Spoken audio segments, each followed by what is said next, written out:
And we are back. Peanut Gallery. Why are we talking about JBL as a part of religion? Well, here's the thing, is that last week it inspired me because we were talking about Kota Ibushi. We were talking about wrestling God with Kota Ibushi. Right, in the context of God and their culture. And so what I want to talk about is I actually want to talk about JBL as a person and how he can actually, in some way, kind of define himself as a wrestling god in some context. Right. And here's we are not a cult. We do not worship the ground that JBL walks on. But I find it really interesting because I might actually do a little mini series on this. And I call them sleeper title reigns. And the reason I call them sleeper reigns is because during that point in time, JBL was not really seen as a main eventer.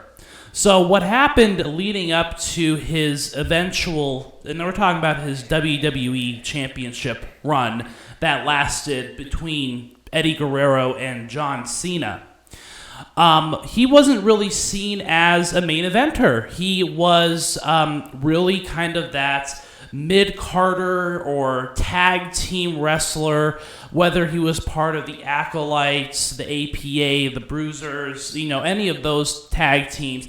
The only time before his WWE title reign that he had any sort of singles runs was when his tag team partner was out of action, whether it was Farouk with his arm injury, or I think another one of his partners also had an injury. Well, the big one was Farouk injured? Is that why he left? Well, I know he was older. No, it wasn't because he left. It wasn't the reason why he retired.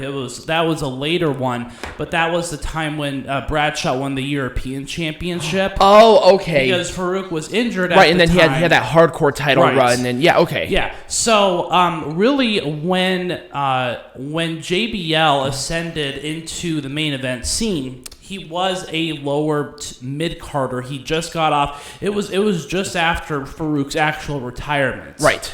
And so what was interesting to me, and it seems like overnight Bradshaw had transformed himself from this Texan who was like, kind of that bruiser, kind of tough guy, kind of persona that he had, to the Wall Street executive that brought him into the main event scene. And he was there because he had that big Fox partnership where he talked about his financial gains and the stocks, because he's actually a very good trader. He also released that book that really shot up to #1 on New York Times bestseller too. But I guess the point that I'm trying to bring across is I want to talk about this WWE title reign, because really, you can see a lot of similarities to how wrestlers really help prop up the title reigns or the magnificence of other wrestlers.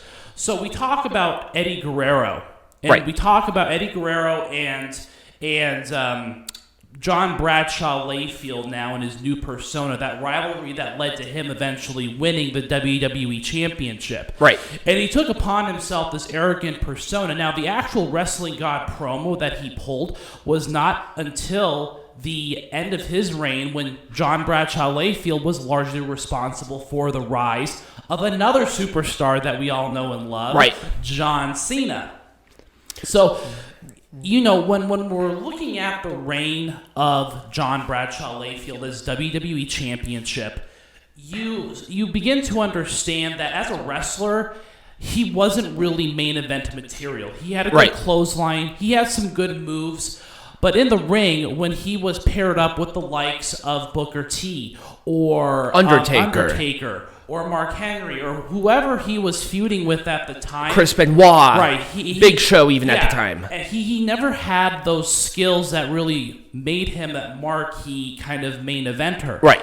But what really made him a good main eventer was his persona and his promos. He actually cut a number of really good promos, and that's what elevated him to that main event status. Right. And then he also was that, and he took those weaknesses that he had as a wrestler and really turned himself into a little bit of a chicken shit heel. Right. And that was the best part of him. And that was the best part. And so he brought on certain members. He called them the Cabinet. And this was right after he pulled that promo where he became the wrestling god. So maybe it was a little bit before John Cena's rise. His this was way before. Remember, JBL had like an 8-month reign as WWE Champion. And I think that this was during his rivalry with The Undertaker, if I'm not mistaken. Because, interestingly enough, too, he was also a part of the Dark Order as Bradshaw. So the roles were kind of reversed. Well, not the Dark Order. He was part of the Ministry of Darkness. The Ministry of Darkness. So you know what I meant. The Attitude Era version of the Dark Order. Right. Yeah, he was a member of the Acolytes. Right. Where they had like the symbols painted, and you actually covered their symbolism and stuff in a previous Bible study. But what I find interesting is then the roles kind of reversed, where Bradshaw now is the leader of his own little group, and this was during his rivalry with The Undertaker. And so going towards, I guess, the latter half of his reign, I really do want to talk about how John Bradshaw Layfield helped John Cena's ascendancy into that main event status. John Cena lost the United States Championship, first off, to Orlando Jordan. Right. Which really helped Orlando Jordan's career. Right. But and also, JBL was heavily influenced in that rivalry. And so John Layfield and John Cena had a rivalry for, not the majority, but at least half of JBL's reign. Right. And so looking at John Bradshaw Layfield as a wrestling god, persona-wise, you can kind of see some aspects of it. It was kind of cult. It was like it got kind of cult, kind of culty, really, because he's like, you come here to worship me, and like he did a lot of that symbolism. But also keep in mind, he knew that was ultimate heel heat because the implication of worship of a god and all of this is very different in America than it is in Japan. Right, and really, but I also want to look at the legacy they left behind. Without John Layfield's rivalry with John Cena, without a lot of people, it wouldn't have helped John Cena, I don't think, become the hero that he was. Not at all. John Layfield had to be the ultimate heel in order for people to give... Because remember, at this time, too, John Cena wasn't exactly the babyface that people were now associate with John Cena. He was still kind of in that transition. Right. Because he was a heel for a long time. Even as United States Champion for a while, he was a heelish figure. Right. And sometimes he took heel a little too far. Right. Let's talk about Germany. Yeah. Look, we can talk about Germany. I think everyone knows what happened in Germany during that house show. Right. But really, John Layfield had to be the ultimate heel in order for John Cena to be seen as the ultimate face. Right. They did it so beautifully. Yeah. And I think that's why John Cena was that magnet of merchandise and of coolness and of everything, because I really do give a lot of credit. I mean, John Cena deserves a lot of the credit, but it's who he was facing as well. And I believe that if he wasn't facing John Layfield during that rivalry, and if John Layfield wasn't holding that championship, John Cena wouldn't have been as big. John Cena would not have been as big as quickly. He might have ascended it a little bit slower, but he really needed to be that as quickly as possible. Right, because JBL had this title for like 8 or 9 months, and this was a big win. And like I said, I think that this is going to be a mini series because there are a lot of title reigns, for the world champion. I'm going to talk about the world champion because really mid-card titles are seen a little bit differently. But I'm talking like world title holders who had they were reigns that were kind of on the back burner. Right. But you look at the characters behind them and you see a lot. And if you look at the context of it, you can see that other stars would not have been as elevated if not for the reigns of others. Right. So I'm going to explore that for the next couple of weeks. Okay. And that's fine. You just let me know what your thoughts are on it. I mean, I think that without John Layfield's heel tactics, I don't think that John Cena's rise would have been as significant. So do you have any other thoughts to give to this? So here's my thing about JBL calling himself the wrestling god. Number one, it was great heel heat. The cabinet being kind of, I love the cabinet too. I just liked all of it. But it was kind of cheap heel heat, but it's the kind of heel heat that you almost kind of expect. Right. Well, he's like, it was interesting because this was a lot of people still even viewed him, even though he was from New York, a conservative Texan. Right. So calling yourself a god really puts you on a different level because despite him being from there, everybody for the last 10 years knew that he was from Texas. Right, knew John Layfield as the brawler boy from Texas. Right, and then, with his stuff with Fox and stuff like that, this is a lot of very conservative ideals. So you got this aura of a conservative businessman, but chicken shit heel that really had an inflated ego. And I love, personally, this is my personal take.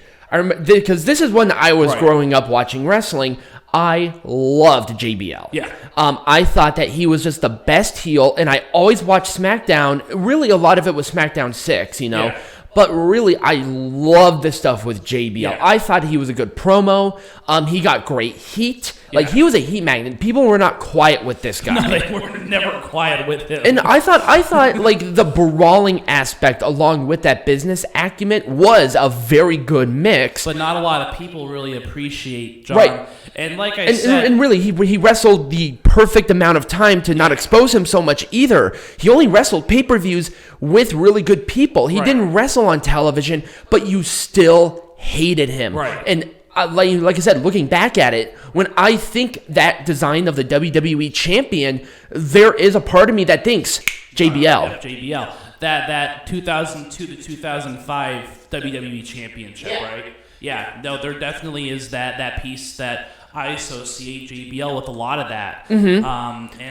And obviously with the thing with John Cena's rise, I got to put JBL as a great catalyst to really strap the rocket ship on Cena and put him into another stratosphere. So I guess, in a way, do you think that JBL was right in his self-assessment in some measure of being a wrestling god?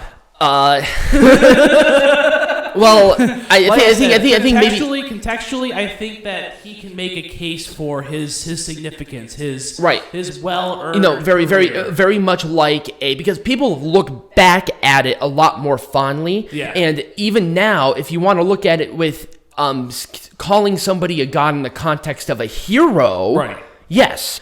But remember where he was, and then there was just that cultural difference. Right. It was heel heat, and that's why he called himself the wrestling god. Right. But I think in a way he really did a lot to contribute to the career of a very significant person that the WWE would not have been the same without. So absolutely, you got to give him credit within that context. Oh, absolutely. Yeah. All right, so when I'm sure you're done. Oh yeah, I'm pretty much done. Okay, so when we come back, we're gonna do wrestling lesson with Tiger Height, and with our topic, we're gonna talk about the history of the road to WrestleMania. Excellent.